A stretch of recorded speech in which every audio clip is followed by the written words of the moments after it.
welcome back to another video. This is match day 1 of my Bookish Asian Cup, the quarter-final rounds. Well, it's just starting rounds as well. And I have all 8 books representing all 8 countries from the Women's Asian Cup 2026 in Australia that happened quite a few months ago now. I did start this video when it was on, and I have a few clips that are going to be in each one of the different stages of how the actual tournament happened. The final one we had Australia with Loaded by Christos Sodikas against a North Korean entry, which is The Red Years Forbidden Poems from Inside North Korea by Bandy, translated from Korean by I literally just went over the book and was looking at my thoughts and stuff. Heinz Isel Frankel, and it also includes an afterword by Do Hee-yun. Yes, this is represented Democratic People's Republic of Korea, or North Korea. First of all, we go with Australia and my thoughts and feelings. I have all my little notes there. It's very, very messy. But all these videos are going to be I'm going to try and do them quite short because I read these ages ago and it was already one that I was waiting for, which I'll get to in a later episode, that I was waiting to try and see how it went along. Australia. This follows Ari, who is 19. He is gay, unemployed, looking for anything that will take him away from his existence in Melbourne. He resorts to a lot of drug taking and drinking, anonymous sex, getting involved in the sort of 90s queer culture and club scene, and also trying to think of himself as wanting to escape the normal and expected life of his parents and some of his friends, because it isn't really what he wants or what he feels aligns with who he is. Yeah, it follows him like within 24 hours. He wakes up quite early one day, well, when it starts, I guess, at his brother's place with his brother's girlfriend, and then follows to the following early morning over that one day, exploring the city and going out, basically. There is quite a lot of things I enjoyed about this book. It was, at times it was a hate read because I was just trying to get through the end of it, because my biggest critique, which I'll say after, but it is very raw and provocative in some sense, and he's just telling things as he sees it and how it is, really. But yeah, some of my notes of what I liked was this, if I can read my writing, resisting this like normal expected life. I think that was like handled really well. His love of like music and films and sort of like rejecting TV, and how like it's just like quite like suburban, but like,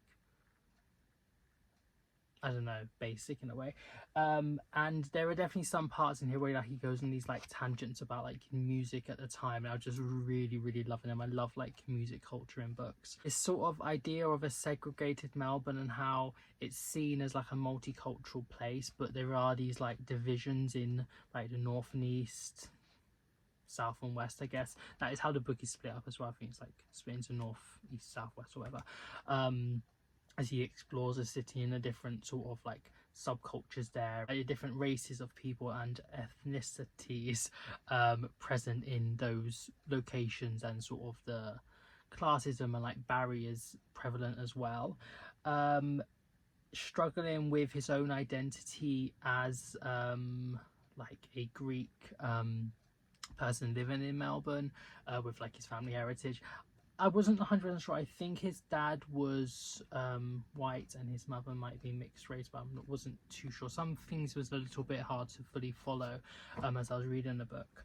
The 90s like culture, I think, is done so well, and it is very Australian and very Melbourne, and like really like puts you in that place. And also the sort of like queer and like gay club and culture scenes and stuff, I think are handled well. My biggest drawback, and why I didn't really like this book, is that it's just filled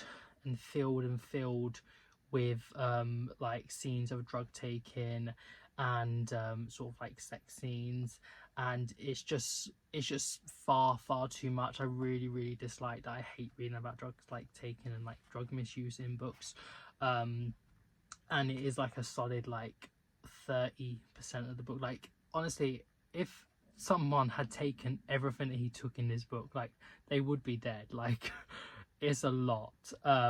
So yeah, I didn't really like them aspects personally.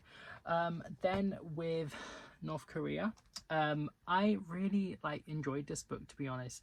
It is quite bleak and quite sad, quite a lot of the poems, but what I felt was done so well is the like defiance of the human spirit, and that is sort of prevalent within all of them. All of the poems are like 1 page short, like they are very short but very like easy to get through, but some of them do really stay with you. I really also enjoyed the part after the preface poem, where the translator Heinz Inzu Frenkel talks about like Bandi and sort of the art of translating him, and then at the end, which is really helpful, was these notes on specific poems, and like it delves a bit more into the meaning of certain wording or phrasing, or like what's the word, sort of like some of the context surrounding them, which really helped to sort of like understand them better. And yeah, I just felt it was done really well. I don't have really too much to say. It is quite hard to pin a poetry work against like an actual novel, and it was quite hard to find a North Korean entry as well, because obviously of how secretive and controlled that country is, and that I feel like is explored quite well in this specific book. So yeah, also like I said, the defiance of the human spirit I think just shines through in this book and done so well. There's also a lot of like symbolism, which is helped out by those notes on certain things, and sort of like the idol culture surrounding the supreme leader. Also like nature in here I think is explored very well. This sort of idea of like a ruined, desolate landscape, and also the people living there, but then also some like the history as well, and sort of rebuilding of some parts, and in some ways just sort of like how to live, and how the like these North Korean people are just sort of trying to get through under such a repressive regime. I think it's handled really well. A little critique is that some repetition with a few changes within different poems that I found, and maybe some parts I wasn't fully able to like comprehend wholly, but you can definitely read it, and it is quite accessible, which I felt was done really well. So yeah, I will show a few clips of the actual match and the result now from the real one. Quarter-final match, let's go. And then how my own game played out. So North Korea, well actually I'll go Australia because they are on the billing first. Australia scored goals for characters and plot, and North Korea scored goals for writing, enjoyment, impact, and I did award it an additional adjustment penalty because of how excessive the drug use is in this book, and I really hated that. So it does end 4-2 to the North Korean entry. They'll be going through to the semi-finals, and we will be saying goodbye to Australia, who actually got to the final. I had my dream final, Japan versus Australia, but wait till those clips come through to see how it ends. So the star ratings that each book got, Odid got a 2.75 star rating, and the Red Years got a 4.5. So yeah, was the clear winner in that regards.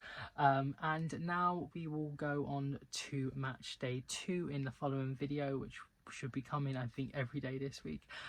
So yeah, go check that out, and I shall be seeing you very soon. Have a nice morning, even night wherever you are in the world.